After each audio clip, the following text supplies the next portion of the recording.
in Love Kills, you'll find a movie that unfortunately begins to lose its luster a little bit as you start to figure out that violence and sex are meant to compensate for its lackluster story. But to summarize the film, Leah and Milo originally just had Brianna as a roommate, and she was just supposed to help pay the rent. However, as Milo has to go off to watch his sister for a little bit, Leah spends time with Brianna, learns part of her story, which includes a gentleman named Kashmir, and before she knows it, Leah gets sucked into Brianna's charming world, and this leads to a lot of complications that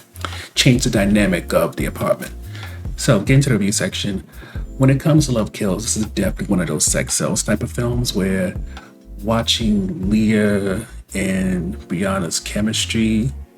really much is the highlight, including the scenes in which they're intimate together. And beyond that, you could also get into the complications of the relationship because even while they're forming this bond, there's still Milo in the background. And then when you added all the issues that Brianna brings into the relationship because of her status as an immigrant, stuff that she's done and been through, then you have Kashmir. It keeps the story from ever becoming as dry as it could be, even though I would submit that at a certain point, you may get adjusted or else kind of feel like you're over all of Brianna's drama and it may not hold you. Which leads on the fence topic, which is just that, again, there's a lot of sex, there's a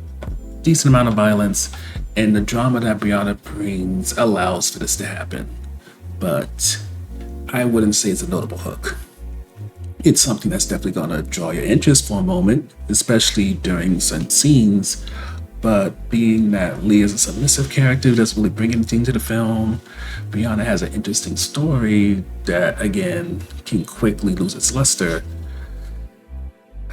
I mean, the film itself is only an hour and 40 minutes, so it's not notably long, but it can still get old as you build up a tolerance to the drama, the sex, and the violence, to the point where I'm not going to say you're going to want to turn off this film or make it into background noise, but you may start checking your watch, or if you're watching through streaming, checking how much time is left.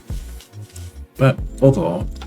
with opening up with a sex scene and ending with a very violent scene, you can see that Love Kills its bookend with what is potentially the best things that it offers you. But unfortunately, because the middle relies too heavily on those two big moments,